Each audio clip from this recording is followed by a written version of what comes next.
This is Where We Live from Connecticut Public Radio. I'm Catherine Shen. Are you a kidult at heart? Recent market research has shown the number of people buying toys who are over 12 years old is growing. This consumer group is being called kidults. They now comprise a quarter of the toy retail market, not to mention a pretty stunning 60% of the market's growth over the last year ending last September. That's according to the market research company NPD Group. Today, we'll hear from one slime maker who says many of her customers are adults. And a very serious disclosure here, this includes producer Katie Pellico, who says playing with slime transports her to childhood and playing with Play-Doh. Our senior producer, Tess Terrible, is a big fan of her penguin Squishmallow plushie named Shackleton. And I myself am also a huge fan of plushies. I've recently gotten a gigantic Squishmallow bird named Priscilla as a birthday present, who is now sitting comfortably at my work desk, and she brings a lot of joy to the entire office. And speaking of office, we'll also hear pics from Connecticut Public staffers throughout the hour, and we also want to hear from you. Find us on Facebook and Twitter at Where We Live and send us a picture of your best plushie friend. Our first guest this morning has studied why familiar toys appeal to us today, showing how we played as children informs how we socialize now. Dr. Kathy Hirsh-Pasek is a professor of psychology at Temple University and a senior fellow at the Brookings Institution. Thanks so much, Dr. Hirsh-Pasek, for joining us today. It is a pleasure to be here. Well, I am happy to hear the enthusiasm. What is your response to this idea of kidults? I think we should all be more kidulting. As somebody who has played my whole life, I think it's a great release in a time after COVID. And I think it helps us see the world through the lens of creativity and awe. And I think it's time to get back to that. And I think from a lot of the things that we've been reading and what we've been talking about, the pandemic certainly played a pretty big role when it comes to kidulting. But where does that technology come from in terms of the bigger picture? Well, I think the bigger picture here is that we had a terrible couple years, and mental health issues went skyrocketing, and we all felt the pressure. Especially if we lived in a home with kids and the kids were home and everything was shut down, it was really tough for people. So I think we ended up working more than 24/7. And it was all on devices. I actually came up with a name called Zoomifried because I felt Zoomifried during this period. And I think it highlighted for all of us that technology sometimes takes us away from what we're all about as human beings. Social engagement, and having fun with others. Mere joy, the simplicity of joy. And I think we need to get it back. I love that, the simplicity of joy, which also is not that simple in of itself, right? Because it brings us such happiness. And, we're just talking about the pandemic playing a big role in this idea of kidulting, but that's not new, right? This concept of kidults? Oh, no, it's not. It actually started in the 1950s. In the television industry. And you'll see throughout time that marketers have tried to capture an adult market. If you look at toys like Lego, my gosh, there's master sculptors everywhere who do incredible things with Legos. So a lot of these toys go all the way up from kidhood into late adulthood. And our Squishmallows I mentioned in the beginning, as I'm holding one, I have a turtle named Egg. Yes, and are they great in isolation? Is there something about the comfort of something that's squishy and soft? What are your thoughts about that? Well, I can't tell you that there's any scientific research that I know on that. I know that they often make these things to be very, very cute and lovable. And I will admit that I fall prey too. I have bought so many big bears and big rabbits and big whatever when I go to the store for babies who absolutely don't need them and for parents who really don't have room for them. But I just can't resist. And why do you think many of these are meant to be used in isolation? Do you think that speaks to a unique moment in time and phenomenon, or is this something that's always been around, you think? Well, I actually think that this is one of the problems of our current history. I think in 2007, when we had the invention of the modern cell phone, and as we moved to 2011, when the iPad came in, what we were seeing is more and more stuff going digitally and more stuff going toward isolated play. And that can be kind of dangerous because one of the hallmarks of what it means to be a part of the human species is to have a social brain. That is, we learn through relationships, we learn with other people. So the more that the world takes us away from other people, the more dangerous it is for our species. And I think we just have to get back to it.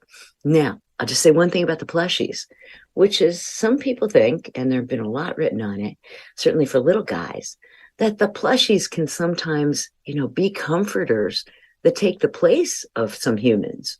But really, honest to godly, they don't. They don't respond in the same way. They just feel good. We're here to talk about plushies, so you can talk all the plushies you want. And it is very comforting, I must say, at 9 o'clock in the morning. And I think the word kidult is pretty self-explanatory. And I'm wondering, is nostalgia at play here, thinking about Happy Meals for adults, which was something that recently sold out really quickly at McDonald's, or slime as the modern day Play-Doh? Well, nostalgia is a big deal. And let's just look at two examples that I really love. One is that I was at a Godiva chocolate store, and I was wondering, why was I so into the excitement of picking out what chocolate I wanted, be it the dark praline or something else? I went nuts. And then I realized, oh my gosh, that was a clever idea. It turns out they made the counter taller, okay? And when you make the counter taller, adults are in the same position they were from that nostalgic little kid when you first looked in the candy store. And that made me want to buy more. Or another one, when I've been at Disney and I smell the Toll House cookies everywhere I go, gosh, it brings back my childhood. And when it does, I feel a kind of release that's really quite wonderful. I just want to make sure everyone knows that you heard it here first, that Kathy went nuts for pralines at a Godiva store. You're also the author of Making Schools Work, Bringing the Science of Learning to Joyful Classroom Practice. What's your sense of that loss of playtime as kids is related to this desire for playtime as kidults? Well, I think in general, what we don't recognize, especially let's take adults watching kids. We know that they have awe over everything, right? Little kids will stop on the street and find awe in a slug under a rock. Can't tell you I'm there. Or we're rushing our kids to get in the car for school. But of course, they meander a bit because they see something a little bit more interesting. So what I'd like to suggest is that we open our eyes to the awe that our children see and that we have, in a sense, lost. It's almost been beaten out of us. But really, when kids are playing, it's kind of like a liberal arts education for them. They're learning how to communicate with others. They're learning how they can get Johnny off the swing so that they can use it. They're learning about mathematics as they put those blocks together to build a taller tower, and physics to see if the tower will stay up. And we don't look at the world that way anymore. But I think that if we brought some of those methods back into our classrooms, and I will tell you, I'm even using those methods in my college classrooms, and my students are learning so much better. It brings joyful teaching and deeper learning in a whole lot of topics that are important for the workforce of today. And on a related note, I want to read you something that we asked a research scientist at the Yale Child Studies Center, Jessica Hoffman, who studies the power of play, on her thoughts on the rise of toys for kidults. So she says she hadn't heard of the term, but says, I think the key here is that playing and playfulness are very much for everyone, not just children. And many of us lose our playfulness as we age, starting even at age 10 when we care about conventionality and fitting in with our peers. So by adulthood, we have lost practice with getting into flow states and the joy of being silly. Of course, she says this is not for everyone, or this does not happen to everyone, but I think there has been a recent resurgence in realizing the benefits of fun through play and the need for time away from work for well-being. We see adult Lego sets, card games, board games, and sports like disc golf and pickleball that are taking off in popularity. I think what Jessica said is very similar to what you've been saying, Kathy, and I'm wondering, can you respond to what she says, and can you talk more about how you see the links between how adults inform or are inspired by the way their kids play, and how did the way we played as kids inform the way we socialize as adults? Well, I think, first of all, play brings in, it doesn't have to, it can be solo, as you suggested. But play often indicates that you're playing with someone else. And that's something we just don't have enough of anymore. There was a recent article that came out, I think it was last week, talking about what does it mean for adults to be happy? Because a lot of adults aren't happy today. And they said that one of the most important things is having important relationships in your life and having a sense of community. Play is one of the things that helps you do that. And it doesn't need to be formal play. It could just be going around. It doesn't have to be a board game. Can be going for a walk, exploring things you've never done before, going and jumping off a mountain together, whatever it is, doing an escape room. These kinds of fun activities help to build relationships, and we need more of them.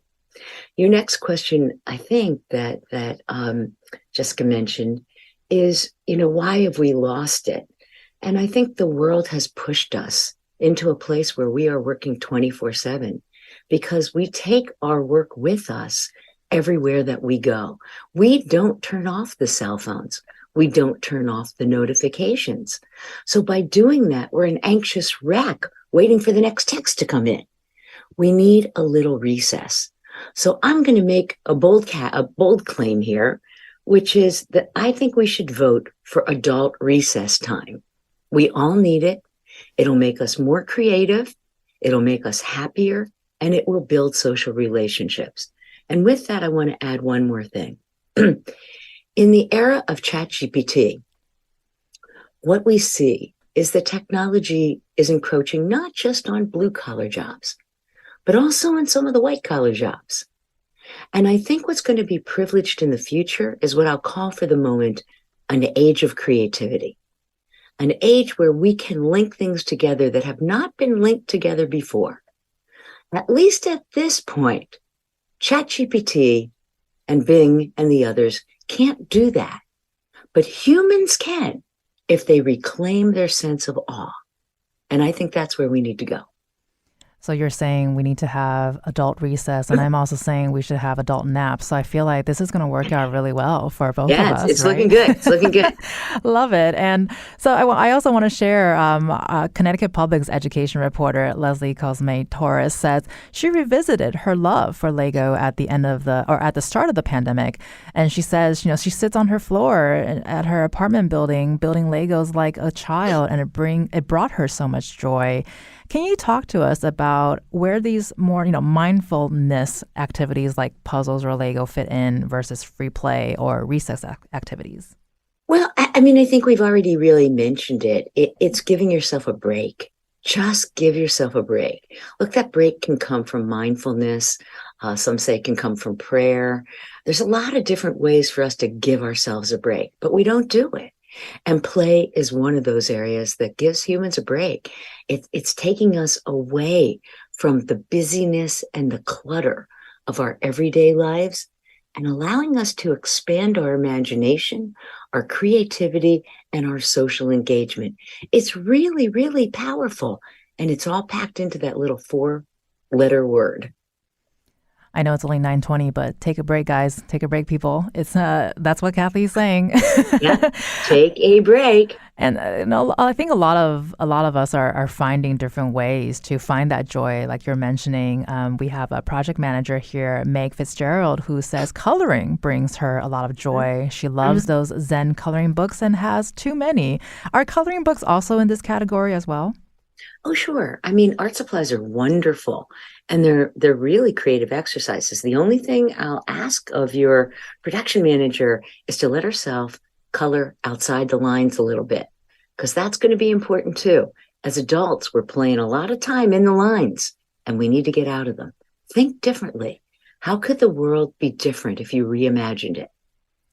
And we also gave our company a survey and got a lot of reactions from people who love board games, and people are buying them or keeping them from childhood or starting new games. How do you categorize board games in this conversation? Are these more strategy based versus the free play we're talking about, or is it a little mindlessness? What are your thoughts? Well, I think board games go into a number of different categories, right? I mean, board games can be strategy if you're playing something like Risk.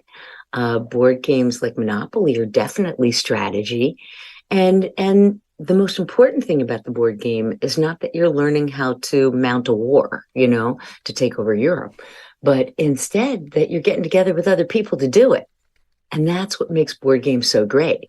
I don't know anybody who sits around and plays Monopoly against themselves.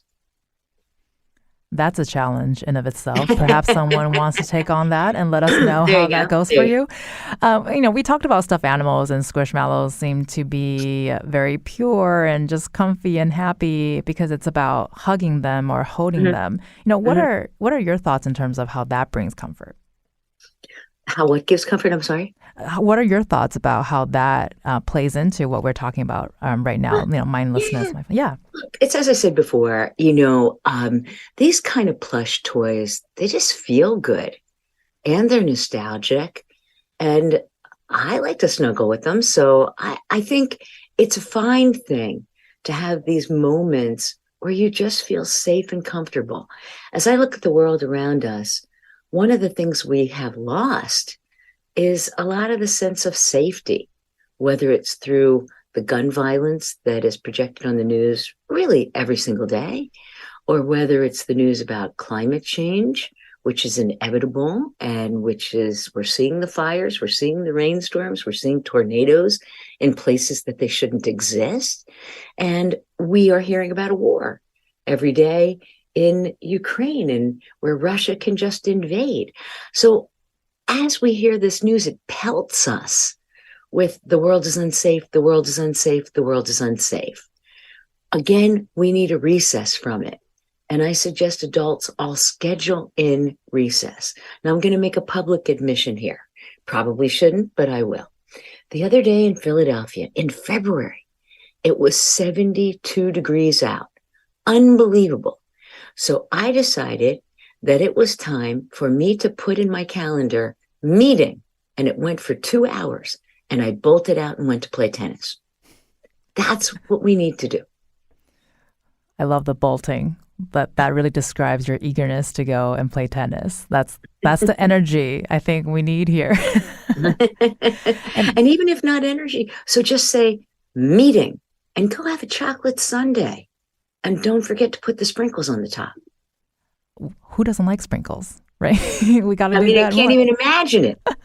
And I want to share it on that note. Tracy on Facebook shared with us that I asked for a squishmallow for Christmas and didn't get one. Finger crossed for my birthday coming up. I still have 3 stuffed animals from my childhood. Ralph, a big bulldog from when I was 5.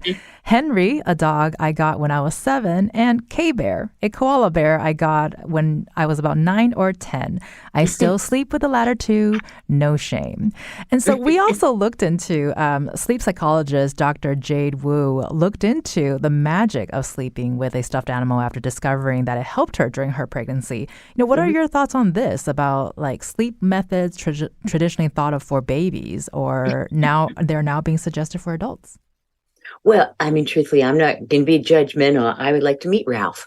So I think whatever works for you to make you feel safe, to make you feel comfortable, to make you feel happy, and to give yourself a break is a good thing. You've been listening to our Dr. Kathy Hirsh-Pasek, who will be staying with us after the break. We'll hear more about her work installing public play spaces around the world and in Connecticut through the Brookings Institution. We want to hear from you this hour. What toys for kids still spark joy for you? Send us a picture on Facebook and Twitter at Where We Live.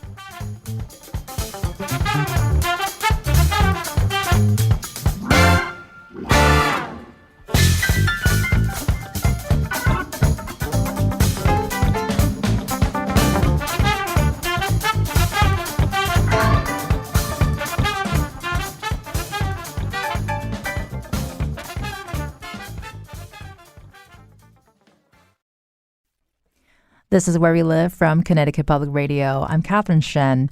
The market of people over 12 years old who are buying toys like puzzles, plushies, and coloring books is growing. This hour, we're exploring the psychology of this demographic, sometimes called kidults. Connecticut Public investigative editor Walter Smith Randolph says, yo-yos take me back to the schoolyard. They made a comeback when I was in middle school circa 2000. What toys from childhood have you recently revisited? We want to hear from you. Find us on Facebook and Twitter at Where We Live. And back with us to discuss this very topic of kidulting is Dr. Kathy Hirsh-Pasek. She's a professor of psychology at Temple University and a senior fellow at the Brookings Institution.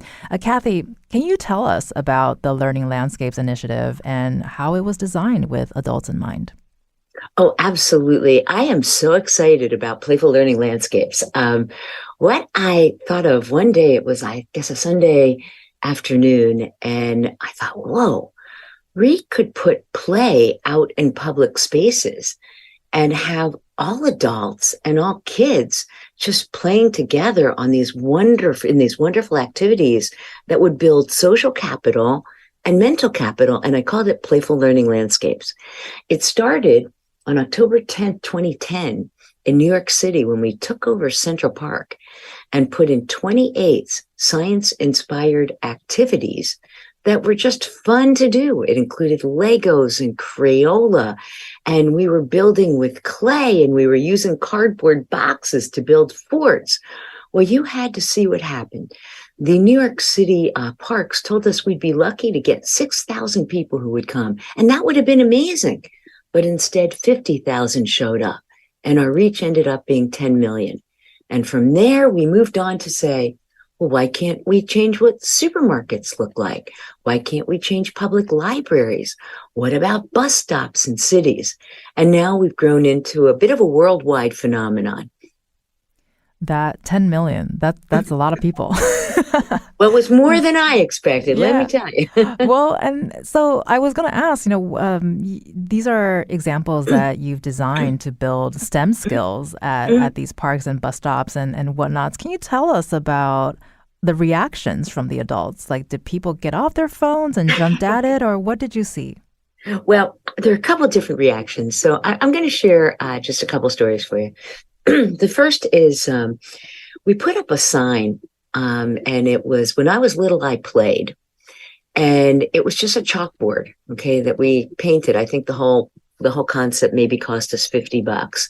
We spray painted the whole thing, and then we left chalk for kids and adults to just fill in. When I was little, I played. All right, what happened? I expected this would take a couple weeks to fill up, and it was built on the work of a wonderful artist who wrote the Before I Die. But I thought, let's build up play. I put it in an area that's a super under-resourced environment, and just wanted to see what would happen.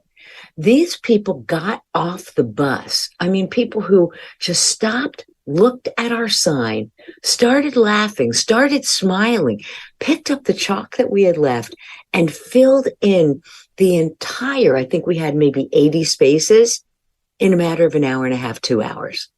And what did they put on it? Well, they were joking around, talking to each other. Oh, yeah, when I was little, I played Foursquare.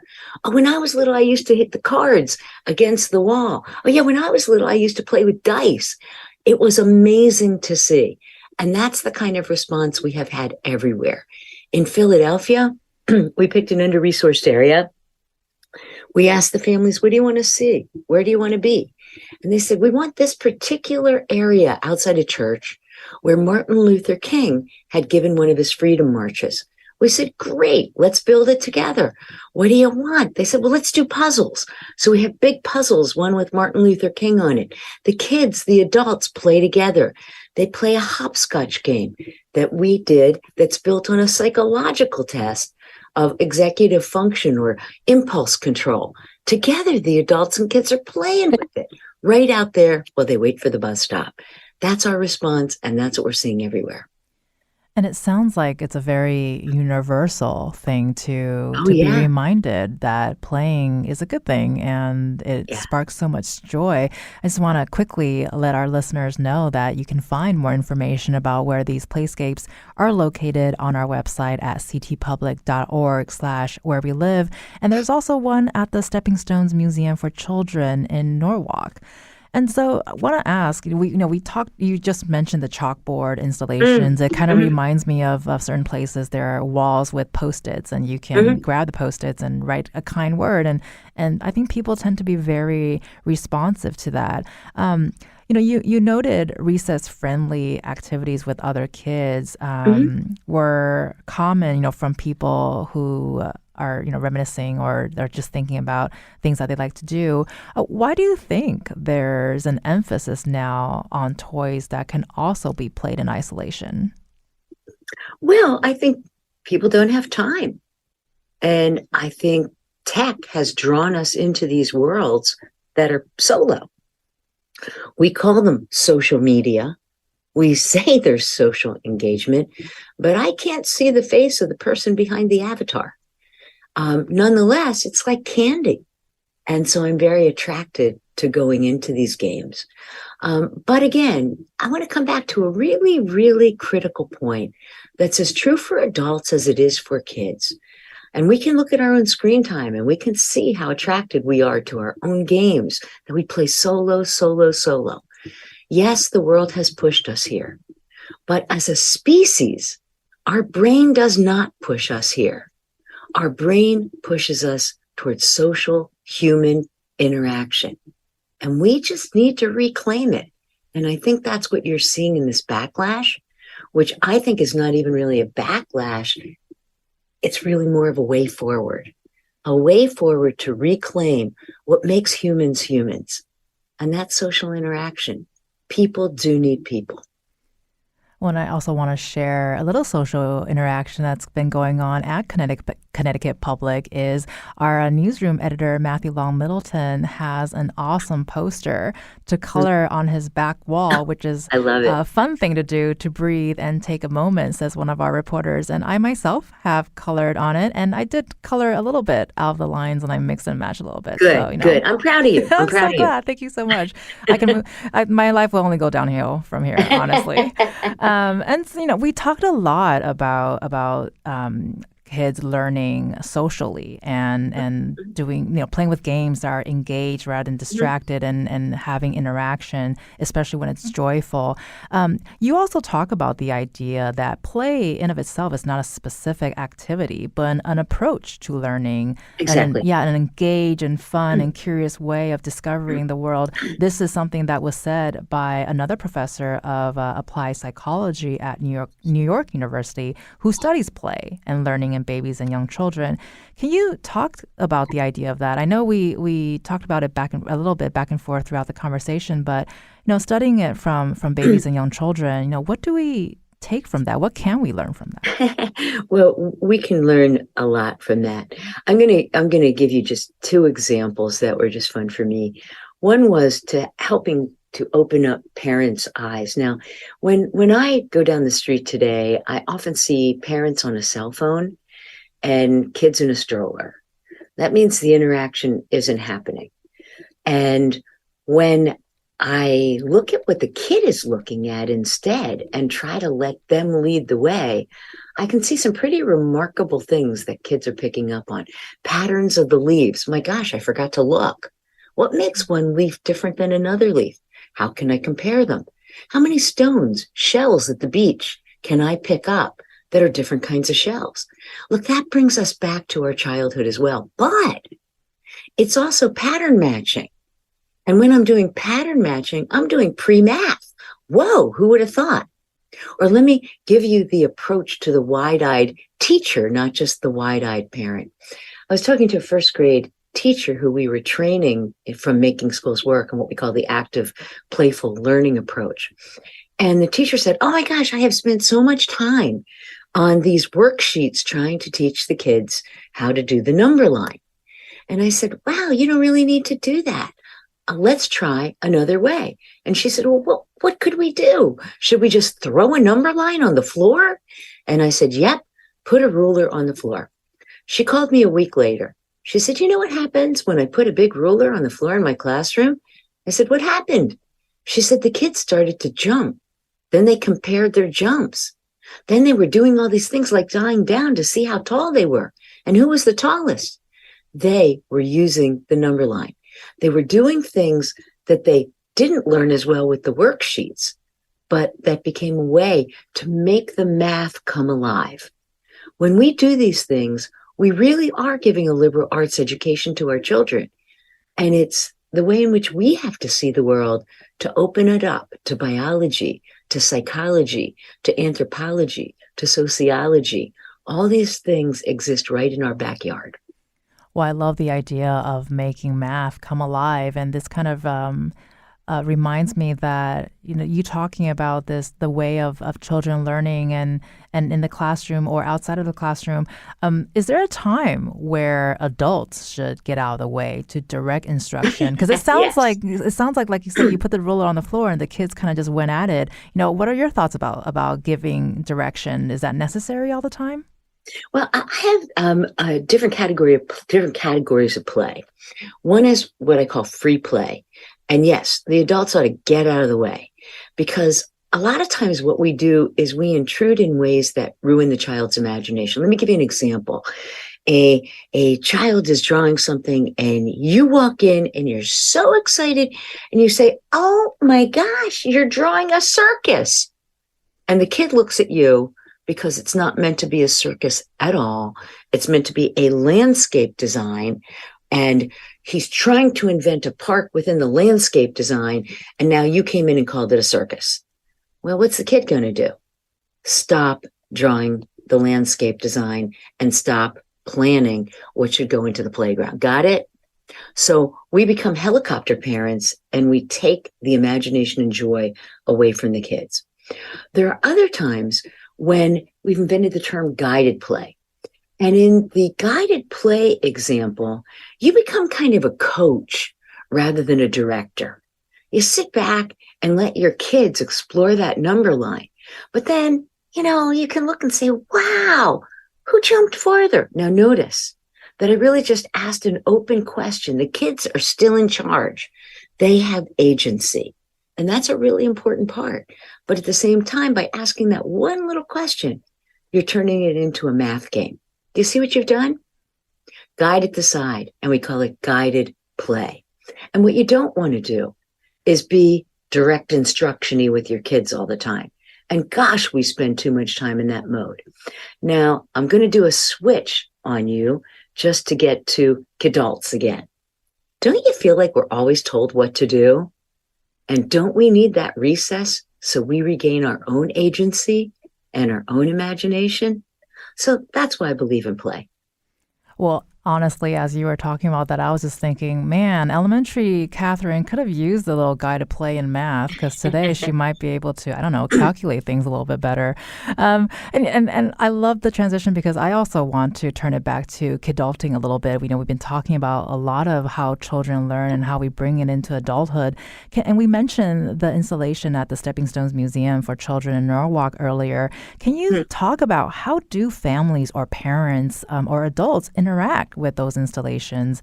Because I think it's called the Ultimate Block Party. Yes, it was. We did a small ultimate block party. It was like a few years ago, and I'm thrilled to hear that it's still happening in Norwalk. So one of the things we do is we have kind of a 3-part equation for everything that we invent as part of Playful Learning Landscapes.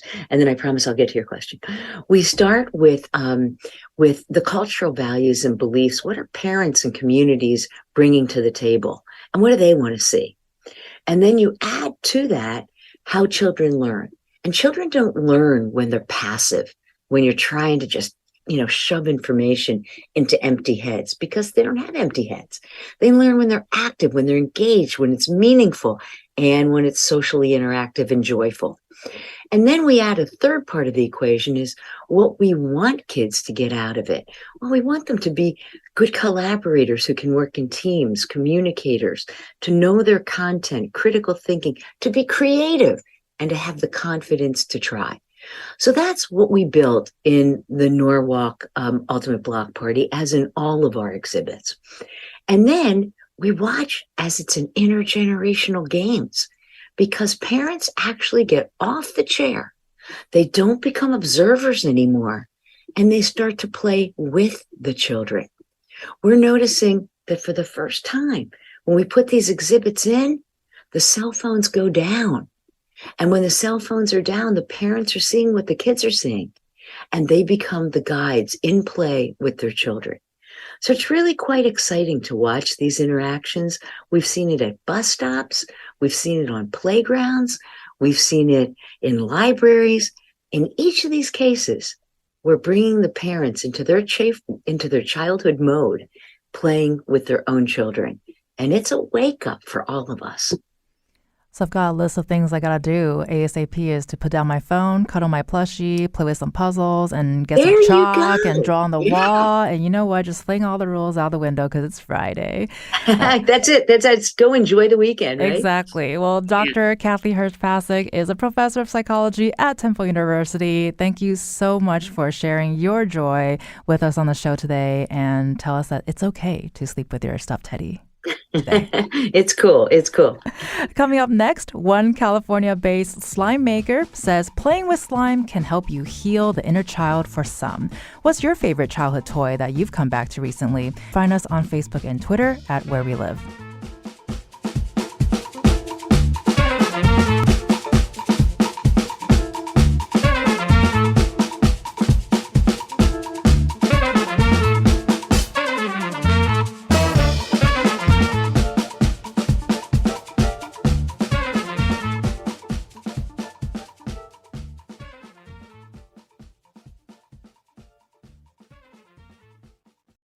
This is Where We Live from Connecticut Public Radio. I'm Catherine Shen.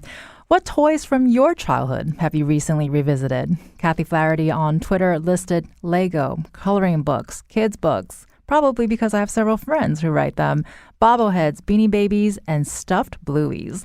You can also join the conversation. Send us a picture on Facebook and Twitter at Where We Live. Joining us now is Olivia Soth, co-owner of OG Slimes, located in California. Thank you so much for joining us. Hi, Catherine. It's my pleasure to be a part of the segment today. Well, I never thought I was going to be talking about slime, so I'm so excited to talk to you about what's the origin story of OG Slimes and when did you get involved? So OG Slimes began all the way back in 2016. The founder, Christine Lee, was binge scrolling through Instagram one night and an interesting video of slime caught her attention, and she just found herself going down this slime rabbit hole. So she was thinking, like, what is slime? How do you make slime? Where do you even buy good slime? And at the time, the slime industry was extremely niche and there wasn't enough information on the internet. So she searched for ingredients to experiment with and made her own one-of-a-kind slimes, which provided an outlet for stress. She basically began to share her creations on Instagram, and the one slime that burst the scene was Butter OG. She realized that she created the first ever butter slime texture. Within a year, OG Slimes gained 1 million followers on Instagram, and soon after I became co-owner, and we've continued to share our creativity through slime and to grow the business even further. That's amazing. I mean, I can't imagine binge scrolling and discovering slime. What is it about slime that attracted your involvement in the first place? I think it's a great creative outlet, and it provides some stress and anxiety relief. It also provides a lot of joy and allows us to just have fun. Yeah. I think you just nailed on a lot of the common themes that we've been talking about throughout this conversation, which I know you've been listening as well, is finding joy and releasing anxiety, and because we're all so stressed out and all that. What's your response to the kidult craze? Are you excited that it's a thing? Are you part of it? What are your thoughts about that? Yeah, I'm definitely excited. It's a thing. It's really interesting to me because I haven't heard of the term before, but it makes a lot of sense. I mean, like the idea of adulthood has changed so much in the past few years, and I feel like we're breaking out of societal expectations and restrictions on it and like what it means to be an adult. I think that the pandemic gave everyone a chance to slow down and really connect to themselves and find what really brings them joy. Um, so I don't believe there's an age limit to curiosity, joy, and fun. And if there's a group of people who want to have more of that in their lives and they find it through toys or slime, that's great. I think we all tend to resonate with what you just said. And it makes me feel a little bit better that you've also never heard of kidults because I also haven't heard of it until we started brainstorming to do this show, which has been super fun. Are people surprised that most of your customers are, technically kidults? Yeah, people are definitely surprised. But to be fair, when people think of slime, they think of like the traditional gooey slime that you can find on the shelves. And when people ask me what I do for work, it's easier to show them versus try to explain how we make a living off of slime. Because for this, like, it's our art. We go above and beyond to make it a joyful experience for everyone. And it's also a product that provides a multi-sensory experience through various textures, scents, colors, and themes. It can even provide like therapeutic benefits for physical and mental health needs, like those struggling with motor skill control or stress and anxiety. Well, so our producer, Katie Pellico, has described how shocked she was by the depth of feeling ignited by playing with slime. It transports her right back to childhood. And you just mentioning that, the texture and the beads and just the movement can help with so many things. Do you hear this often? Do you hear the nostalgia, the learning, the releasing of the stress? Like, what are you hearing from people who are buying the slime? Yeah, I hear about it a lot. I was really happy to hear that story too. Um, I think it makes me really happy when people feel like they're being transported back to their childhood because I think it's so important. Like doing things that allow us to reconnect with our inner child and play again. Because I feel like we can heal parts of ourselves that we didn't even realize we needed healing by doing this. We rush to grow up, and when we grow with the world, we lose sight of the importance of joy and play. So being transported back to your childhood and enjoying it is like a dose of like self-love and self-care. And I'm glad that slime can do that. And when you came in, did you have any expectations that this was going to go where it continues to go, is to resonate with so many people? And it sounds like from all ages, even though a lot of your customers are kidults. No, I didn't have any expectations. I just was happy to be a part of it, and we, like I said, we find it as like a creative outlet. Um, but we're really glad that it resonates with so many people. Well, and speaking of creative outlet, I think a lot of your slime is so creative with so many different kinds of themes and colors and characters even. What do you guys think of when you're working on these new ideas? Do you get ideas from specific areas or do you brainstorm? What's that process like? Yeah. So every week we drop about 7 new slimes and we come up with all of these ideas a month in advance because it takes time to make the slime and for it to clear up. But we're inspired by many things from our childhood and personal interests now, like foods, drinks, TV shows, games. I mean, we even have like a slime based on sunblock. And that brings us back to our childhood too, like that smell, like it just reminds you of summer, you know? For example, Christine loves eggs and boba, and I love matcha. So we have a lot of slimes based on these. And we basically come together and think of themes, scents, textures, colors, sprinkles, clay pieces, the label design, and so much more. But it all has to connect to the theme and to the slime and to ourselves. Like it has to feel right. Well, I was going to say the moment you mentioned sunscreen, I can smell the sunscreen. It just took me to the beach. So if you make that slime, I'm on that. Do you have a favorite slime that you've made or a couple of them? My favorite slime probably has to be one of the matcha ones because I really love matcha.